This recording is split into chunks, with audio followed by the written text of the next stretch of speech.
O portón estaba abierto, no mal cerrado, abierto, y en medio del camino de tierra el coche ya no estaba. La abuela Rosa no corrió, no gritó, solo apretó la mano de su nieto, porque había algo peor que quedarse solos: la casa. La puerta se movía sola, empujada por un viento que no llegaba al camino. «Abuela», susurró el menor, «¿nos están esperando?» Ella no respondió, porque dentro algo acababa de caminar, y no había nadie que pudiera haber entrado. La puerta de la casa se cerró con un golpe que apenas despertó al cielo. Fue un sonido pequeño, húmedo de amanecer, como si alguien hubiera querido no llamar la atención, pero no hubiera sabido cómo callar la culpa.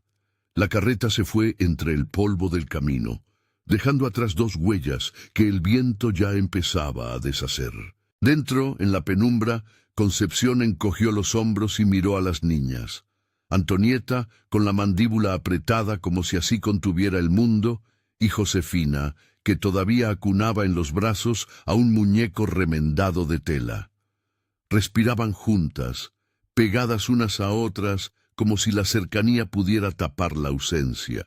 Al principio no hubo palabras, solo el ticrear de las tablas del suelo al enfriarse, el olor a leña húmeda que había quedado en el aire y la luz pálida que se colaba por la rendija de la puerta.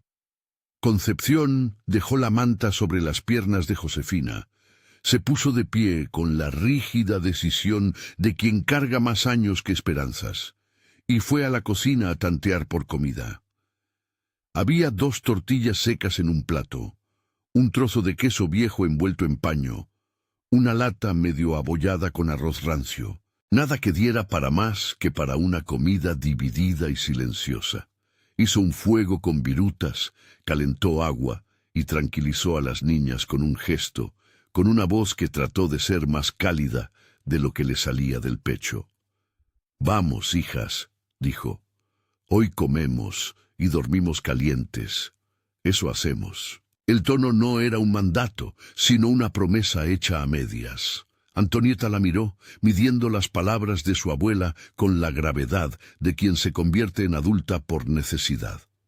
Tenía 16 años y las manos callosas de quien había empezado a trabajar temprano en otras casas. Josefina, con solo 7, chupó el borde de la manta y apoyó la cabeza en el regazo de Concepción, como si no terminara de creer que la madrugada la había sorprendido así, abandonada, sin la gente que se suponía debía cuidarla. Cuando la puerta se cerró, en el umbral quedó algo más, la impresión de unos zapatos que se alejaban, y dentro alguien que no esperaban.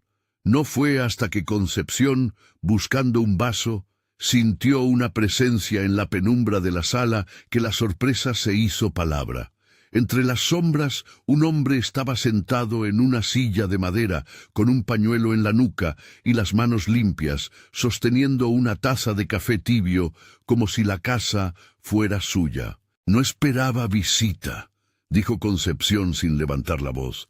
«Creí que éramos solo nosotras». Él apartó la vista del fuego y la miró despacio.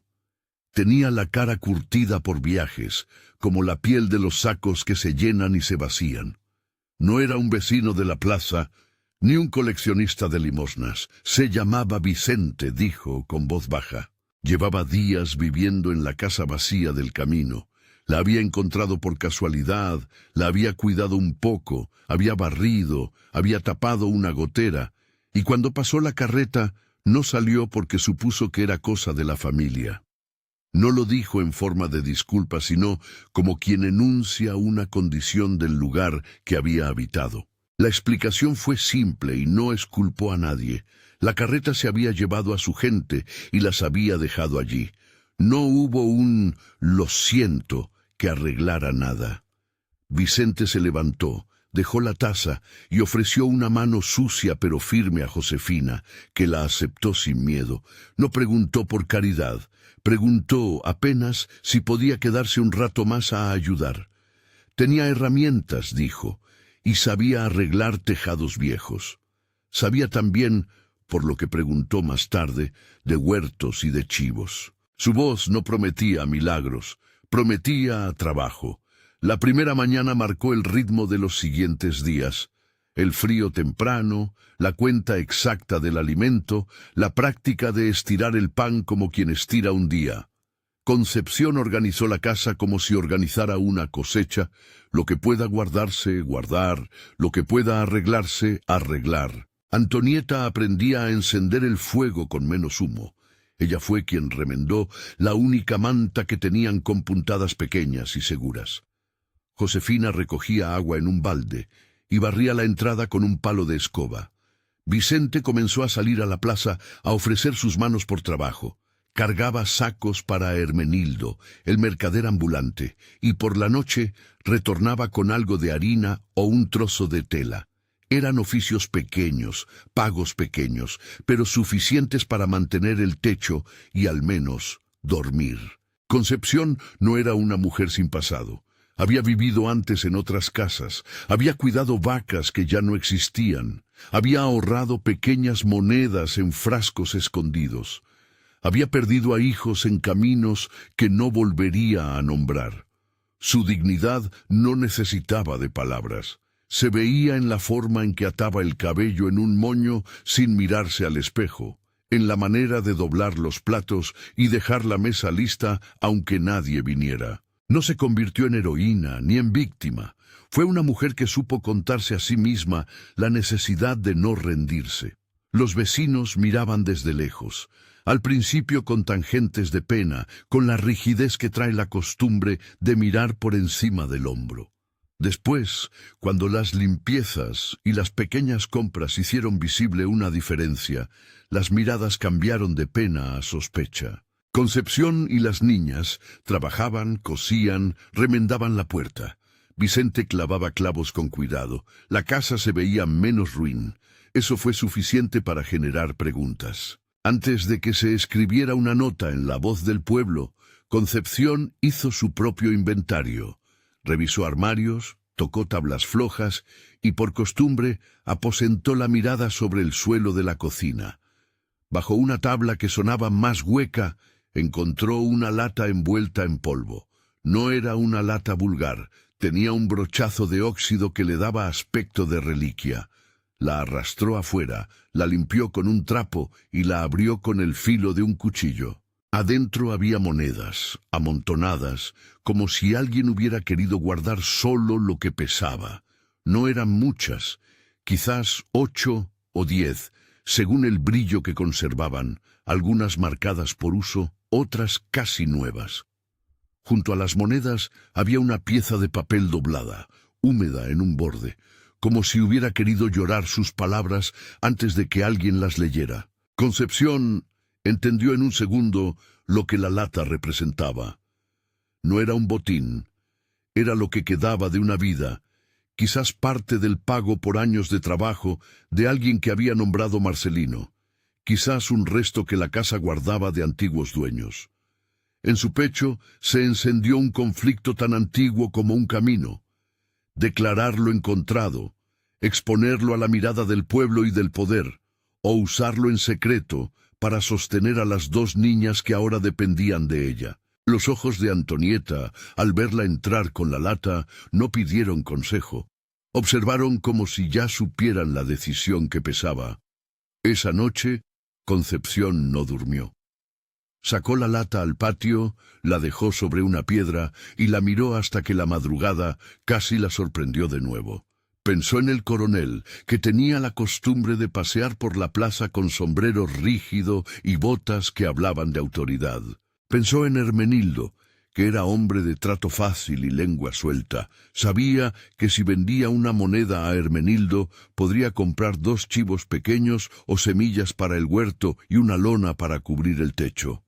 Pensó en Vicente, que prefería el trabajo a la limosna.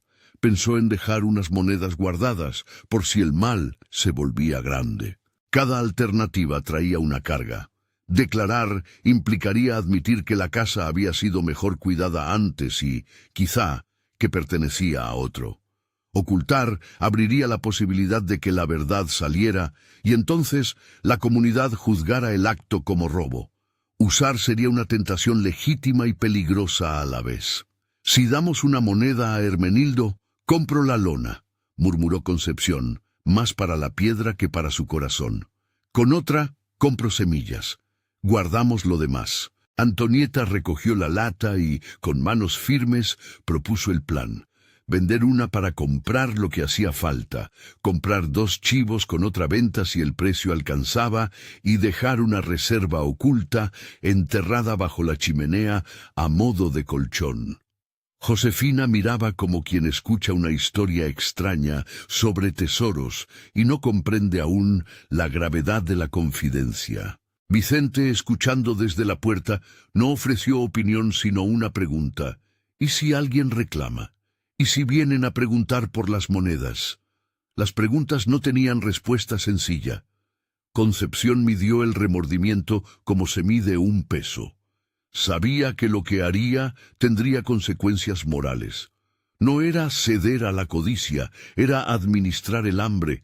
No era un acto de engaño, se dijo, sino de necesidad. Pero la palabra necesidad tenía un filo que cortaba por ambos lados. La necesidad justifica, pero también condena. A la mañana siguiente, Concepción llevó una moneda al puesto de Hermenildo. El mercader la miró con una sonrisa que conocía bultos y secretos. Intercambiaron por harina, una bolsa pequeña de maíz para semilla y un trozo de loneta para reforzar el techo. Hermenildo dejó caer algunas frases al oído. Hay que saber guardar lo que nos cae. No todos pueden mirar lo que es nuestro. No preguntó de dónde venía la moneda. En esos pagos, algunas preguntas eran caras. Todo fue rápido, discreto, un trueque envuelto en palabras bajas y gestos que no querían testigos. Con los pocos recursos comprados, Vicente y Concepción arreglaron un rincón para las chivas. No eran animales enormes. Eran crías que podrían multiplicarse si las cuidaban bien. Se abrió un pequeño huerto donde antes había arena.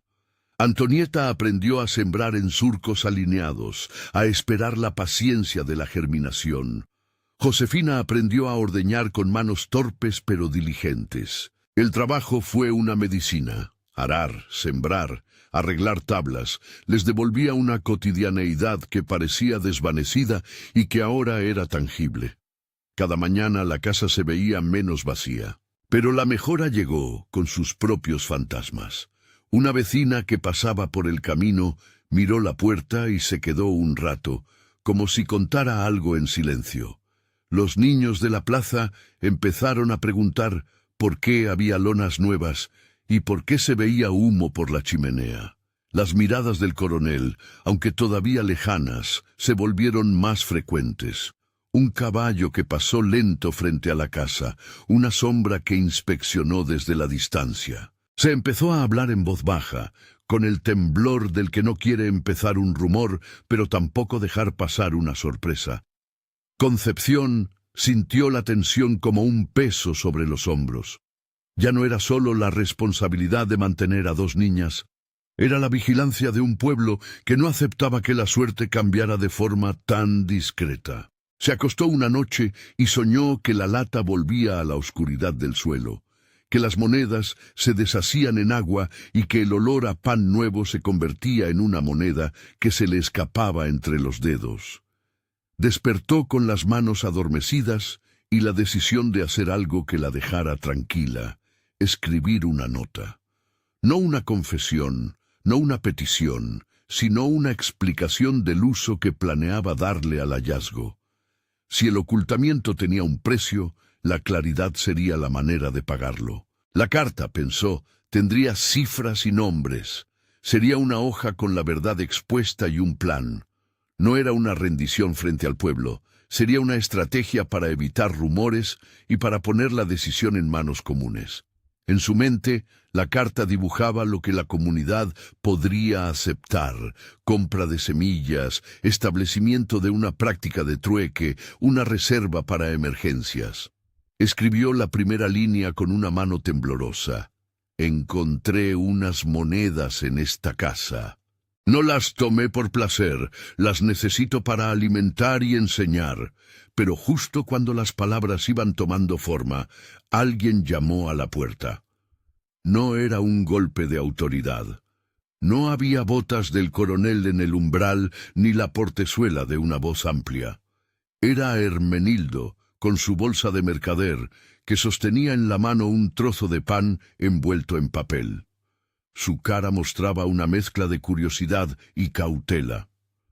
«Traje esto para Josefina», dijo, «y vine a ver cómo anda la casa». Entró sin mucho protocolo y miró la carta en la mesa. No tocó las monedas, ni preguntó por ellas, pero su presencia era como la de un termómetro. Midió la temperatura del lugar y dejó claro que el rumor podía salir de su boca en cualquier momento. Vicente, que estaba afuera recortando tablas, se acercó y cruzó miradas con Hermenildo. No eran enemistados. Eran hombres acostumbrados a intercambiar favores por silencio. La conversación fue breve. Hablaron de lo habitual, del precio del maíz, de las lluvias, de las chivas que Vicente podía conseguir a mejor precio si encontraba un comprador que las quisiera. Pero al despedirse, Hermenildo añadió, sin mirar a Concepción, «La gente habla. No es malo que te arregles la casa, solo ten cuidado con lo que aparece». La frase no era un reproche, era una advertencia como las que se dan en pueblos donde la supervivencia se cosecha con gestos medidos. Concepción escuchó la frase como quien recibe una señal, que algo, en el fino tejido de la comunidad, había comenzado a tensarse. En los días que siguieron, el pueblo se volvió un lugar de ecos. Llegaron miradas largas y comentarios que se perdían en esquinas. A veces la gente dejaba un pan en la puerta, a veces pasaban sin detenerse. Antonieta sintió el peso del juicio en la escuela improvisada que empezó a dar en la casa. Una caja con libros viejos, hojas arrancadas de cuadernos y un pizarrín hecho con carbón sobre madera. Los niños del camino acudían por curiosidad y por necesidad. Las madres los mandaban con la mirada de quien no tenía tiempo para preguntas. Concepción siguió escondiendo una parte de las monedas bajo la chimenea. Otra parte la vendió poco a poco, con la reticencia de quien sabe que cada venta será un testigo. Cada moneda gastada dejaba un rastro. Las palabras sobre su conducta empezaron a crecer como maleza. Algunos dijeron que había robado, otros que había sido generosa al usar el dinero en el bien de los niños. La comunidad, que en otro tiempo había sido red de manos, parecía ahora un mapa de opiniones encontradas. En una tarde lluviosa, mientras Vicente remendaba el techo y Antonieta guiaba a los niños en la lectura, Concepción encontró debajo de una tabla su viejo pañuelo azul. Lo sacó y vio las marcas, señales de las manos de sus hijos, nombres cosidos a la orilla, letras que alguien había bordado con prisa mucho tiempo atrás. El pañuelo le habló de pasado, de nombres que no se podían decir en alto. En ese momento entendió que ocultar la lata no era solo un arreglo práctico, era un acto que alteraba su relación con el pueblo y consigo misma. El peso no eran las monedas. Era la conciencia de que había elegido el silencio, y que ese silencio tendría un precio. Decidida a no vivir en la duda, Concepción pensó en el cura de la parroquia, un hombre mayor que caminaba despacio y que conocía las costumbres de la gente. No quería que dictara sentencia, ni que resolviera el conflicto con autoridad, solo buscaba un testigo que pudiera entender y mediar. Vicente no opinó al respecto. Él ofreció simple y firme su trabajo. «Si haces una reunión, yo te ayudo a arreglar la sala». No buscó protagonismo. No lo ofreció como favor heroico. Lo propuso como un paso más del trabajo cotidiano que ahora compartían. La idea de contar salió de la necesidad de aliviar la conciencia y de convertir el secreto en una acción colectiva. Pero antes de poder organizar algo así, de invitar a Hermenildo, al cura y a algunas vecinas a escuchar, apareció algo que nadie esperaba, una nota clavada en el portón de la casa. No era una carta con firma, era una hoja con pocas palabras, escritas con prisa, que alguien había empujado entre la rendija y el lomo de la puerta. «Cosas que no son tuyas, no son para tu mesa», decía la nota. No era una amenaza con nombre, era un cuchillo con filo anónimo. La encontraron al volver del huerto. Josefina la señaló con los dedos pegajosos de tierra y Antonieta la recogió con la cara pálida. Vicente la leyó y la dejó caer en la mesa sin sacar humo de su paciencia. Concepción miró la letra y reconoció en el trazo la prisa del miedo. No era la primera vez que una casa recibía una palabra que hacía ruido. Pero la nota tenía algo que la hizo temblar. Confirmó que alguien había empezado a mirar de cerca, que el rumor se había vuelto verbo, que el secreto, que ella pensaba llevar como un catre, podía convertirse en piedra arrojada. Se quedó pensando un largo rato en la ventana, con la nota extendida sobre la mesa como un espejo que mostraba la fragilidad de lo que intentaba sostener. Sabía que esconder la verdad la protegía de los juicios momentáneos, pero la dejaba vulnerable a la coerción. Sabía que decir la verdad podría exponerla a la codicia de otros. Allí, entre el sonido de la lluvia y la respiración de las niñas, decidió que la siguiente jugada tendría que ser cuidadosa. No solo una confesión, sino una forma de hacer visible el uso del dinero en labores que beneficiaran a la comunidad. Antonieta la miró con esa mezcla de rabia y cariño que los jóvenes tienen hacia los viejos cuando resulta que la vida les impone ser responsables. No dijeron nada. Concepción tomó la pluma y volvió a mirar la hoja a medio escribir. Esta vez la idea era distinta. No una disculpa, no una súplica, sino una carta que detallara cifras y propósitos. Gastaré tal cantidad en semillas, tal en herramientas, tal en los chivos. Guardaré tanto para emergencias. Cuantificó con la precariedad de quien sabe que los números no son exactos, pero ayudan a construir confianza. Cuando la pluma rasgó de nuevo el papel, una sombra pasó por la puerta. No era el coronel. No eran hombres con orden. Fue una mujer de la vecindad, con el cesto de peras en la mano, que dejó caer un comentario al pasar. Si necesitan algo, saben que la iglesia recoge. No se queden con todo en silencio. La frase fue apenas un soplo, pero abrió otra puerta. La idea de la iglesia como mediadora se hizo presente como posibilidad.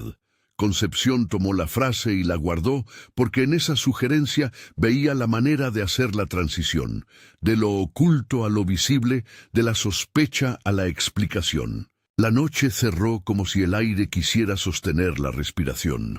Concepción quedó con la carta a medio escribir, la lata guardada en un rincón y la sensación de que el secreto ya no sería solo suyo. Afuera, el camino del pueblo brilló con la lluvia reciente y la casa, con sus lonas recién tensadas, parecía un punto de luz que llamaba la atención más de lo que le convenía. Ella se acostó y vio a las niñas dormir y sintió que aquella decisión, la de guardar o la de contar, no era solo suya, sino de aquellas pequeñas vidas que dependían de cada elección. Amaneció con un ruido nuevo, voces que llegaban desde la distancia. No eran muchas, pero eran suficientes. Un paso apresurado, una conversación que no terminaba. Antonieta se asomó por la ventana y vio a los hombres de la plaza discutiendo algo que apuntaba hacia la casa. Vicente salió, con el delantal aún manchado de barro, y se apoyó en la puerta. La mirada que trajo no era de alarma ni de seguridad, era la mirada de quien sabe que el tiempo ha venido a juzgar, que las decisiones pequeñas requieren ahora una estrategia. Concepción respiró hondo, tomó la carta a medio terminar y con las manos que habían cosido tantas vidas, juntó los pliegues del papel como quien liga un testamento. Había elegido empezar a contar, pero el cómo todavía no estaba escrito. La puerta se entreabrió. Del otro lado, una figura que representaba al pueblo dio un paso y una pregunta que no era amable ni cruel se dejó oír, como una cuerda que se tensa antes de sonar. ¿Qué hay en esa casa, Concepción? No era una acusación tan clara como para romper una puerta, ni una invitación. Era la frase que abría el compás de lo que vendría. Concepción puso la carta entre el pecho y supo que el primer movimiento de su voz sería decisivo. Se levantó, caminó hacia el umbral y con la sencillez de quien no quiere esconder nada más, respiró para responder. «Hay monedas en esta casa», respondió Concepción, y su voz no era el temblor de una acusada ni la soberbia de una mujer que cree tener derecho a todo. Era la voz de quien explica un hecho que pesa y que requiere un curso de reparaciones. Se quedó un segundo más en el umbral, con la carta doblada contra el pecho, como si fuera una tabla que mantuviera erguido un barco. Afuera, el murmullo se tensó. Adentro, las niñas se asomaron por la puerta como dos faros pequeños y expectantes. Vicente apoyó la mano en la madera vieja, apoyándose como quien hace escudo con su propio cuerpo. Hermenildo, que había sido el primero en dejar una bolsa de pan, mantuvo la cabeza baja, midiendo sus palabras. En la plaza algunos cruzaron los brazos esperando el regateo de una confesión. Otros, con la curiosidad que confunde piedad con entretenimiento, se acercaron a escuchar. «Si esta historia te toca», pensó el narrador sin dejar la escena, «¿qué hubieras hecho tú en el lugar de Concepción? ¿Declarar y enfrentar la mirada hostil, o usar en silencio lo que pudo salvar dos vidas? Si quieres, deja tu idea en la memoria de este instante». La pregunta que ahora sostenía la plaza no era solo suya, sino de cada aquel que alguna vez tuvo que escoger entre lo que es justo y lo que es necesario. Concepción respiró hondo y abrió la carta de nuevo. No leyó de corrido, dejó que cada palabra cayera con la pausa de quien da alimento a uno que tiene hambre. Acompañó la lectura con la mirada, buscando en las caras la posibilidad del perdón, la comprensión o al menos el juicio justo. «Encontré 10 monedas dentro de esta casa», leyó. «No sé a quién pertenecieron primero. La casa guarda cosas de otros tiempos. No las tomé por gusto. Las he usado pensando en estas niñas y en este camino. Vendí 3 para comprar una lona que cubriera el techo. Con 2 compré semillas para el huerto. Con otras 2 compré chivos pequeños. Guardé 3 como reserva para emergencias. Si alguien reclama lo que hallé, le pido que venga a hablar. No busco esconder, busco sostener». La lectura no fue una rendición ni una huida. Fue una lista de hechos y un ofrecimiento. Que la decisión, con cifras y nombres y propósitos, fuera parte de un diálogo público. Cuando cerró el papel, la plaza quedó con el sonido del viento y el rumor de una tarde que había querido ser cordura. Hubo un silencio que pesó. Después, una voz se adelantó tan firme que parecía atravesar la distancia de años, la del cura. No era la voz de un juez, sino de alguien acostumbrado a sostener y medir el dolor. «No se trata de perdonar sin oír», dijo el cura. «Se trata de ver qué hay y qué se puede reparar. Que la gente hable». Hermenildo dio un paso. Le salió en la cara una mezcla de calculador y compasivo. Conocía los precios y las necesidades, pero también sabía cómo un rumor podía gastarte la vida. «He visto cómo trabajan aquí», dijo. «He visto a los niños venir a aprender. No puedo jurar por lo que no vi, pero sí por lo que veo. Esfuerzo. Y el esfuerzo en este pueblo merece una oportunidad». Una mujer de la vecindad, doña Eulalia, alzó la voz con la claridad que trayectos largos le dan a las palabras. «Si lo que ha hecho es alimentar a estas niñas y enseñar a otros, no es engrandecer lo malo», dijo. «Aquí hay huevos, pan y manos que cosen. ¿Acaso no vale eso?» No todos estaban convencidos. Desde el grupo, un muchacho con la voz afilada exclamó: ¿Y si mañana escondes 20 monedas más? ¿Quién nos garantiza que no siga pasando? La pregunta clavó su punta, y Concepción la sintió punzar como un hierro frío, pero fue Vicente quien respondió, sin grandilocuencias, con la sencillez de quien conoce el valor de un testimonio que no necesita adornos. No sé lo que haya en otras casas, dijo.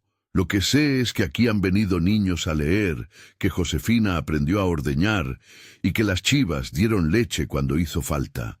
Yo he trabajado con estas manos y no pedí que me dijeran gracias. Vine porque era lo justo. Si alguien quiere reclamar lo que encontró, que venga, pero no vengo a justificar a quien hace el bien por obligación. La plaza se partió en murmullos. Algunos a favor, otros aún escépticos. Fue entonces cuando el coronel, que hasta ese momento solo había mandado miradas desde la sombra de su sombrero, decidió hacer acto de presencia. No entró a la casa, se quedó en la puerta del camino como quien no quiere mostrar ánimo de pelea, pero cuyo andar impone orden. Sus botas hablaban de autoridad, su presencia de poder. No es asunto del pueblo que se hagan negocios con lo ajeno, dijo el coronel con la voz cortante. Lo que se encuentra, se declara. Si alguien oculta, la ley tiene formas de volverlo correcto. No era la ley la que temían todos allí. Era la posibilidad de que el poder del coronel fuera una fuerza que transformara la vida de Concepción en acto público de castigo. La respuesta no vino de una estructura jurídica, vino de la comunidad misma, que en esos instantes estaba obligada a decidir qué tipo de pueblo quería ser. El cura propuso algo intermedio, que se formara una comisión de vecinos para escuchar, verificar y acordar una solución que, aunque no fuera perfecta, evitara destruir aquello que ya había empezado a crecer. La comisión tendría como testigos a Hermenildo, a una mujer del mercado y al propio Vicente. El coronel gruñó, pero aceptó por ahora a regañadientes, porque la plaza no era suya para disponerla sin consecuencias políticas en el día a día. Esa tarde se organizaron las pequeñas diligencias de la plaza. 2 mujeres fueron a buscar testigos de la compra de lona. Hermenildo presentó el intercambio. Vicente mostró las herramientas que había comprado con parte del dinero. Antonieta deletreó en voz alta las cuentas de la carta. Josefina, con el orgullo tímido de los que ayudan sin saber cuánto ayudan, ofreció un tarro de leche para quien quisiera probar la verdad de la manutención. La comisión escuchó, preguntó, miró las monedas que Concepción sacó de la reserva para que se contasen. No hubo trampilla, no hubo magia. Hubo una escena tan humana, números contados sobre una mesa, una lona tendida, 2 chivos que olfateaban el sol. La economía era sencilla. Con 3 monedas habían comprado harina, con otra lona, con 2 chivos. El resto había sido guardado.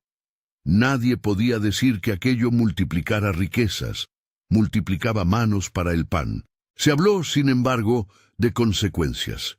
El pueblo necesitaba reglas que evitaran que cada quien actuara por su cuenta cuando se trataba de bienes hallados. Se propuso que en lo venidero, lo que se encuentre en una casa sea presentado ante una asamblea de vecinos y que en casos de extrema necesidad, la comunidad pudiera decidir su destino con transparencia. No era un decreto, era un pacto pequeño que decía, cuidémonos. El coronel, con el gesto duro, encontró en la propuesta una salida sin restaurar la humillación pública. No dijo que eso era justo, pero al menos su silencio dejó de ser amenaza. Lo más importante, sin embargo, fue que la plaza, con su murmuro tradicional, optó por la práctica tangible. Los niños seguían viniendo a la clase improvisada. La madre que había necesitado leche la recibió, y la mujer que había dejado un pan dijo que ahora veía razón en la mano ajena. La decisión no limpió la noche que Concepción vivió. Algunos días llegó a la casa una piedra con un mensaje: «Te observamos». Otras veces desaparecieron unas monedas de lo que había sido guardado. no por ladrones con brillo en los ojos, sino por el hambre violenta de la necesidad. Concepción lloró en silencio una noche por la desconfianza que la golpeaba, porque era difícil sostener la certeza de haber hecho lo correcto cuando los gestos de agradecimiento eran intermitentes. Pero cada vez que recordaba a las niñas durmiendo, a la clase en la sala con niños que nunca habían visto un libro, a la pequeña apertura del huerto, entendía que la verdad, aunque doliera y costara, debía ir acompañada de trabajo. Los meses pasaron en estaciones. El calor, la lluvia, el viento que levantaba polvo en el camino teñían la casa con su propia vigilancia. El huerto brotó con hojas nuevas y Antonieta, con paciencia de maestra nacida por necesidad, enseñó a otros. Hizo un cuaderno con hojas encuadernadas a mano, con letras grandes y ejemplos sencillos. Enseñaba a contar y a leer, y lo más doloroso y liberador era ver a madres que dejaban a los hijos allí para ganar horas de trabajo. Las chivas, que al principio eran tímidas, dieron crías al cabo de un año. La leche fue compartida con quienes la necesitaban. Cuando hubo excedente, se vendió en la plaza y se compraron herramientas. Un saco más de maíz, un cincel para reparar tablas. La economía no era ostentosa, era doméstica, hecha de trueques y medidas pequeñas que, sin alardes, empujaban la casa hacia una estabilidad que no tenía nombre con lujos. La palabra era sobrevivencia digna. Aparecieron, por supuesto, nuevas voces críticas. Alguien murmuró que Concepción había jugado con el orgullo del pueblo. Otro, que la comunidad se había equivocado al protegerla. Concepción no respondió con argumentos. Siguió el trabajo.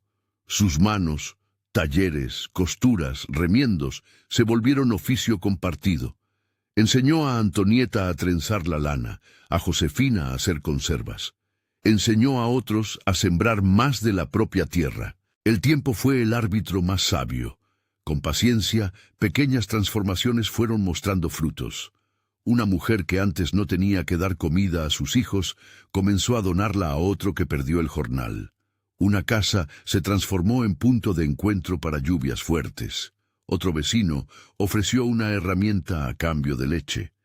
La red crecía, no porque la generosidad se multiplicara sin motivos, sino porque la reciprocidad halló razones cotidianas para sostenerse.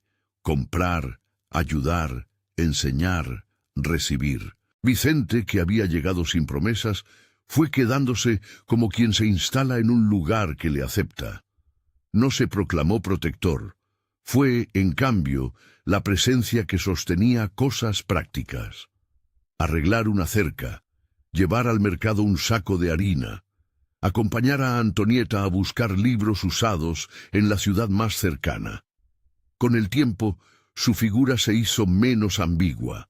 Era el hombre que no se marchó cuando la carreta había partido. La carta de Concepción, que había empezado como defensa y plan, fue guardada en un cajón donde se dejó también un pequeño relicario, la lata que había sido hallada.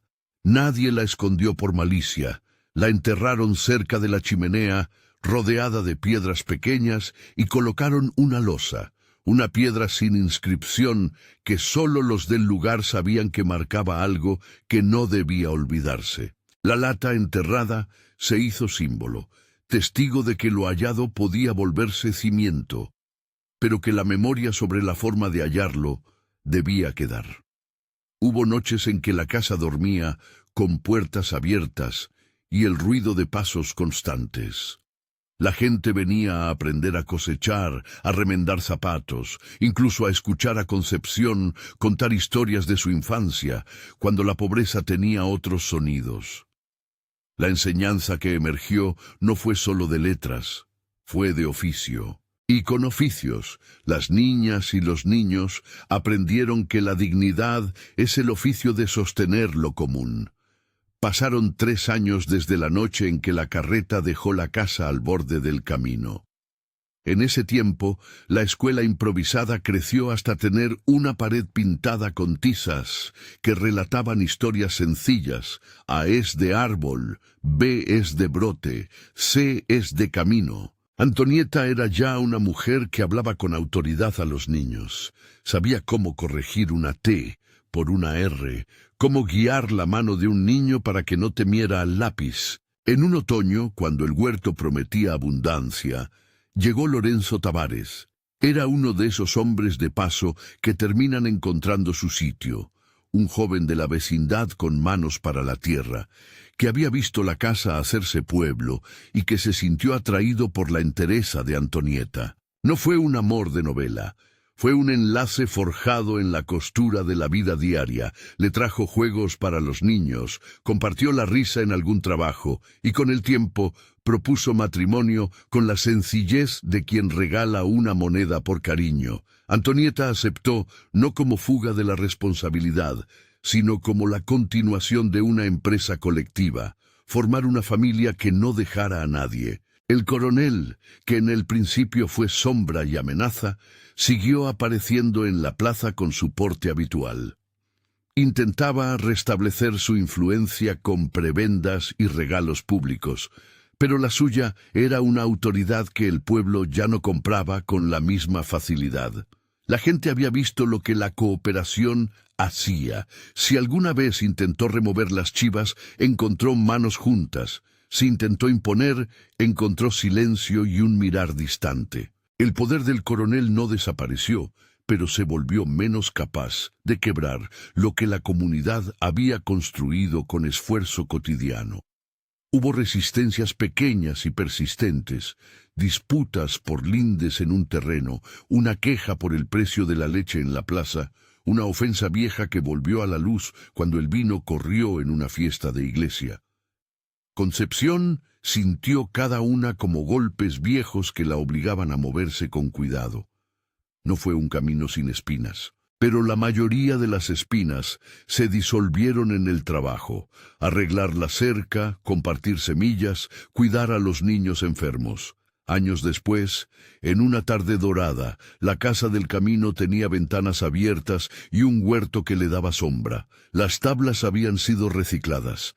La lona era ahora una cubierta firme y las chivas formaban una pequeña manada que prodigaba leche y crías. En la pared que daba al sendero, alguien, en secreto o en acuerdo colectivo, pintó una frase con trazos simples: aquí se aprendió a sembrar. No era un monumento ni un lema, era un constatar de hechos. Concepción envejeció con la serenidad de quien ha sabido sembrar y recoger, con la fatiga marcada en los pliegues de sus manos. No dejó de sufrir noches de dudas. Todavía había vecinos que no volvían la cara. Todavía algunas notas anónimas llegaban a la puerta. Pero la mayoría de las voces fueron las que cantaban en la plaza por la cosecha, las que pedían que la escuela no cerrara, las que llevaban una olla cuando la fiebre pasaba. Su muerte no fue un suceso trágico ni espectacular. Fue la quietud de una tarde en la que nadie quiso otra cosa sino estar. La comunidad se reunió como quien acompaña a una madre, con respeto, con penas, con recuerdos. Antonieta, ya mujer hecha y esposa de Lorenzo, sostuvo la carta en la mano. La carta que había sido lectura y detonante fue ahora plegada otra vez para leerse al final, con la calma de quien quiere que los pasos queden registrados. En la despedida, el cura recordó cómo aquella casa, la que la carreta había abandonado, se había transformado en escuela, en huerto y en taller. Hermenildo, con menos palabras, habló de la necesidad de que la verdad se acompañe de acciones concretas. Vicente, con la mirada húmeda, contó cómo había sido sencillo trabajar sin buscar protagonismo y lo difícil que era advertir que la bondad no siempre se imprimía en titulares. En el momento de la lectura final, Antonieta tomó la pluma de la carta y añadió una postdata. Hicimos lo que nos pareció justo y ofrecimos trabajo a quien lo necesitara. La casa fue para los que vinieran a aprender. Si alguien siente cosa, que lo hable con nosotros. Esas líneas añadidas no eran una corrección, eran el acto de dejar registro de un deseo colectivo, que la memoria no fuese usada para la violencia, sino para la educación. Después del funeral, alguien llevó la lata que había sido enterrada años antes y la colocó sobre la pequeña piedra que la marcaba. La exhumaron no para revisar cuentas, sino para mostrarla como testigo. Las monedas ya no tenían brillo. El tiempo las desgastó. Pero la lata, esa pequeña reliquia oxidada, se colocó dentro de una caja y quedó en la escuela, en el anaquel donde se guardaban las tizas y los cuadernos, como advertencia y lección. No ocultes la verdad, y si la ocultas por necesidad, cuenta lo que hiciste. La casa del camino quedó con puertas abiertas y con un caminar distinto. Ya no solo era el refugio de una abuela y sus nietas abandonadas, sino un lugar donde la comunidad había probado otras formas de relación. Años después, los que pasaban por ahí veían a niños jugando en la puerta, aprendiendo a leer cartillas hechas a mano. Veían a mujeres que tejían y a hombres que discutían el precio del grano sin que el tema del dinero se volviera tabú. Lo que había sido un abandono se había transformado lenta y con trabajo en una escuela de oficio. El legado que quedó no fue la lata, no fue la carta por sí sola, fue la enseñanza de que el trabajo compartido puede sanar heridas prácticas, que la honestidad, aun cuando llega tarde, puede exigir reparación pública, que la comunidad, si se organiza con reglas simples y con voluntad de escucha, puede transformar sospechas en redes de apoyo. Y también quedó la lección dura, que el secreto pesa, que el ocultamiento trae desconfianzas, que las soluciones discretas tienen costos invisibles para la vida de quien las toma. Antonieta, con el tiempo, se convirtió en maestra reconocida en la comarca. Enseñó con la humildad de quien aprendió a partir de la necesidad. Lorenzo trabajó la tierra con el método que Vicente les legó. Las chivas se multiplicaron, y cuando sus crías fueron vendidas, se reinvirtieron en herramientas y en libros. Se compró un pequeño terreno comunal donde se rotaba el cultivo y donde, en ocasiones, se celebraban ferias de trueque que atraían a gente de otras veredas. Hermenildo siguió siendo mercader. A veces, cuando alguien le preguntaba por la venta de unas monedas años atrás, sonreía y respondía que el comercio también era moral cuando servía para sostener a los niños. El coronel envejeció manteniendo su porte incólume, pero con menos eco. La gente dejó de correr a decirle pequeñas cosas. Su poder, aunque presente, ya no lograba soltar el hilo de lo que el pueblo había tejido. Hubo, claro, fines de año en los que la vieja tensión resurgía. Alguna familia discutía un pago, algún joven se quejaba de una injusticia. Nada de eso se resolvía con decretos. Se resolvía con asambleas y con la costumbre de hablar y contar, de presentar cuentas simples y de escuchar. La carta de concepción quedó en la escuela, en una cajita, y a veces los niños la leían en voz alta como un ejercicio, no para juzgar, sino para recordar. La caja con la lata fue colocada cerca, cubierta con un trapo, como reliquia de un pasado que no querían repetir. En las tardes de lluvia se reunían a contar historias, la de la carreta que pasó, la del hombre que llegó y se quedó, la de la mujer que escondió y luego contó. Las historias no eran moralejas lapidadas, eran lecciones hechas de manos, equivocaciones y reparaciones. Lo que aprendieron de forma silenciosa y obstinada fue esto: abandonar a alguien no borra la deuda moral.